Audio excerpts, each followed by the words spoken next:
Listo, comencemos con el psicoanálisis. El psicoanálisis es una teoría y método creado por Sigmund Freud en el siglo XIX. Su objetivo principal es comprender cómo el inconsciente influye en el comportamiento, pensamiento y las emociones de las personas. Freud propuso que la mente se divide en tres partes. Pues primero está el ello, que representa los impulsos y los deseos de las personas. Después sigue el yo, que el yo nos busca equilibrar con la realidad. Y por último está el super yo, que representa las normas y los valores morales. El psicoanálisis utiliza técnicas como lo son la asociación libre y la interpretación de los sueños. Esto lo hace para explorar los conflictos internos del paciente y ayudarlo a comprender sus comportamientos.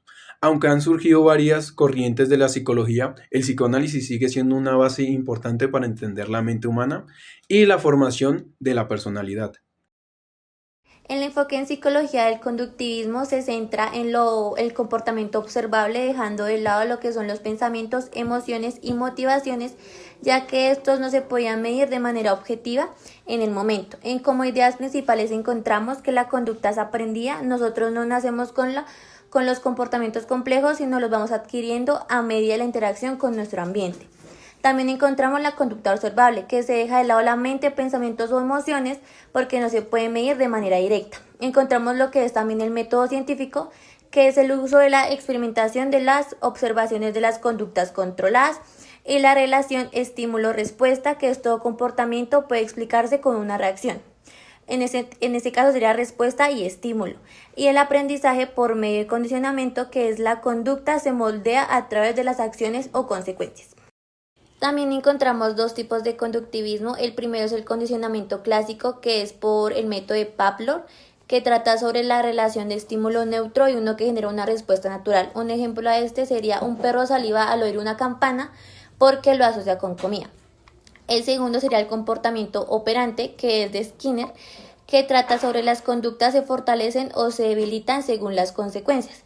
Ejemplos serían como refuerzos, serían los premios, es como aumenta la conducta, y de castigo sería reducen la conducta. Ejemplo sería un niño de su cuarto ordena su cuarto y recibe una galleta, eso aumenta la posibilidad de que lo vuelva a ordenar. Exponiendo y esta vez hablaré sobre cómo interactuamos o interpretamos el mundo. Esta vez será la sensación, la percepción, la atención y la memoria. Empezando pues, para entenderlos, debemos recordar que todo empieza en nuestras bases biológicas. El sistema nervioso, que es nuestra red eléctrica de neuronas, y el sistema endocrino, que es nuestra red eh, química de hormonas. Entre ellos dos regulan y transmiten la información del entorno al cerebro. Sigamos con la detección e interpretación, que es que el camino de la información empieza desde la sensación. Ya como dije, es el primer paso, que es la detección pura de estímulos, como es la luz, el sonido o el sabor, a través de nuestros receptores sensoriales. La clave de este paso es la transducción, que es convertir esa energía al estímulo en un impulso eléctrico que el cerebro pueda entender. Después de este paso sigue la percepción, que es la interpretación activa de esas sensaciones. Dos personas pueden tener la misma sensación, pero percibir cosas distintas según su experiencia. Es el proceso que nos permite darle significado y reconocer un objeto o evento. Seguimos con el apartado de filtro y bóveda. Empezando, el tercero es la atención, que para evitar el caos, la atención actúa como un filtro crucial. Es la capacidad de dirigir y mantener nuestro foco de conciencia en la información que es relevante en un momento dado, ignorando el resto que no sea relevante o de paso sea inútil. Por último, tenemos la memoria, que actúa como nuestra bóveda de información.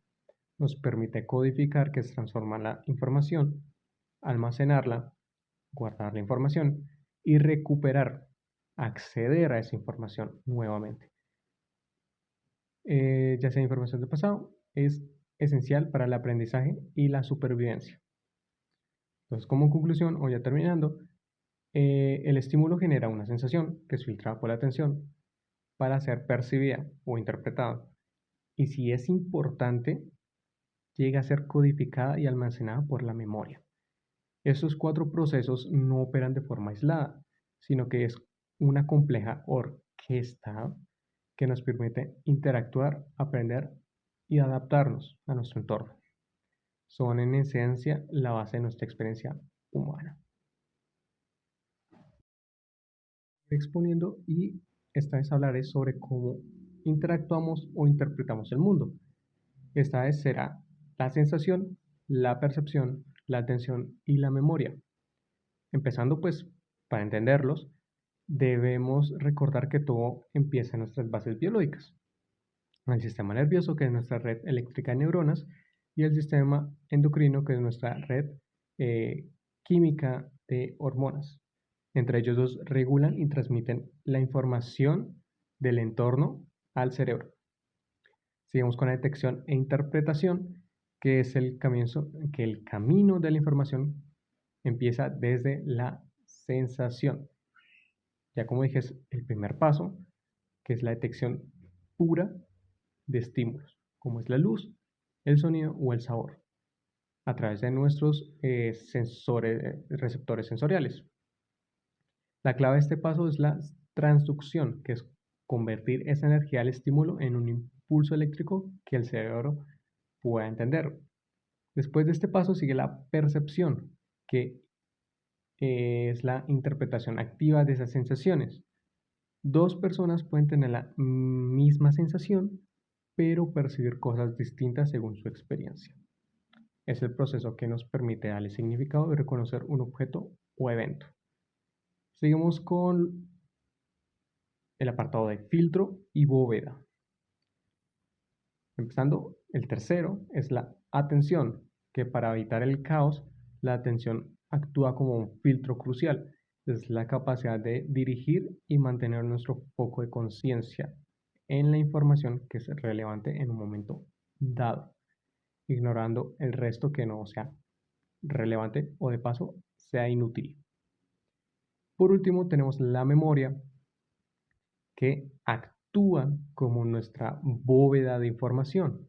Nos permite codificar, que es transformar la información, almacenarla, guardar la información y recuperar, acceder a esa información nuevamente.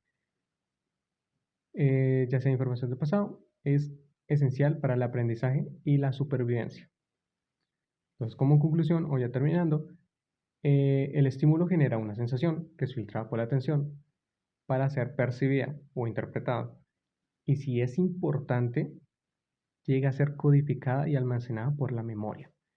Estos cuatro procesos no operan de forma aislada, sino que es una compleja orquesta que nos permite interactuar, aprender y adaptarnos a nuestro entorno.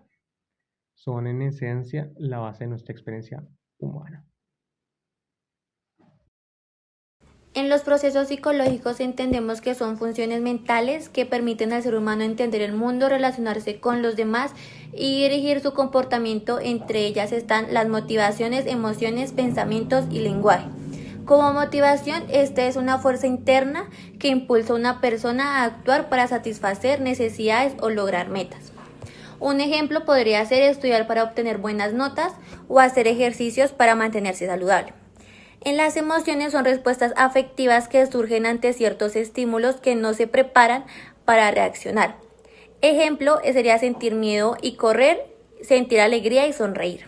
Del pensamiento encontramos que es el proceso que nos permite analizar, resolver problemas y tomar decisiones y crear ideas. Ejemplo podría ser elegir la ruta para llegar a un lugar o planear un proyecto. Y por último encontramos el lenguaje, que es el sistema de comunicación que se utiliza para expresar pensamientos, emociones o información a través de las palabras. Bueno, entonces la psicología del niño estudia los procesos de cambio y continuidad que ocurren desde el nacimiento hasta la adolescencia, considerando factores biológicos, emocionales, cognitivos y sociales. Según lo dicho por Urbano y Juni, El desarrollo infantil se debe entender como un proceso integral influenciado por el contexto familiar, cultural y educativo. También están las tres dimensiones, que es la dimensión biológica, que es el crecimiento físico, y la maduración del sistema nervioso. También está la dimensión cognitiva, que es el desarrollo del pensamiento, lenguaje y aprendizaje. También está la dimensión socioafectiva, que es la formación de identidad, de emociones y de vínculos. La adolescencia, una etapa donde el cerebro, los pensamientos y las emociones están en pleno desarrollo. Durante la adolescencia, el cerebro todavía no está completamente desarrollado ni maduro. Los estudios de Jebb muestran que la materia gris, es decir, las conexiones neuronales, maduran desde la parte de atrás del cerebro hacia el lóbulo prefrontal, que se encarga de tomar decisiones y controlar impulsos. Por eso, los adolescentes pueden ser más emocionales o actuar sin pensar demasiado. Según Steininger, esta etapa es una mezcla entre emociones intensas y grandes oportunidades de aprendizaje. El cerebro está en construcción y eso explica muchos comportamientos típicos de esta edad. Ahora, en lo cognitivo, según Piaget, los adolescentes alcanzan el pensamiento formal, lo que significa que pueden razonar de manera abstracta, imaginar el futuro, identificar qué está bien o qué está mal. Empiezan a tener sus propias ideas y a formar sus valores. Y eso ayuda a crear su identidad. El procesamiento de información, según Atkinson y Schifrin, también mejora la información, entra por los sentidos, pasa a la memoria a corto plazo y luego se guarda a la memoria a largo plazo. Gracias a esto, los adolescentes aprenden más rápido y pueden conectar ideas con mayor facilidad. Esta etapa ocurre entre los 12 y los 18 años, una etapa de búsqueda de identidad y transformación continua y profunda. Según Stanley Hall, la adolescencia es un torbellino de emociones y cambios, donde el cuerpo crece, las hormonas se activan y aparece la pubertad en las niñas con la menstruación y en los niños con cambio de voz o el aumento de masa muscular y otras características físicas que suceden en esta etapa.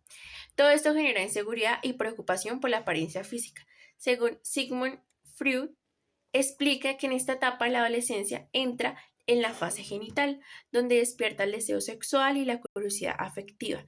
Empiezan la exploración a la orientación e identidad sexual, pero si no hay educación adecuada pueden presentarse riesgos como embarazos no deseados o enfermedades de transmisión sexual. En el aspecto emocional, como menciona Daniel Goleman, las emociones se intensifican, existe euforia, tristeza, ansiedad y miedo al rechazo. Buscan independencia, pero también aprobación. Las hormonas y la influencia social, según Albert Bandura, hacen que imiten conductas y emociones de su entorno, sobre todo de sus amigos o redes sociales.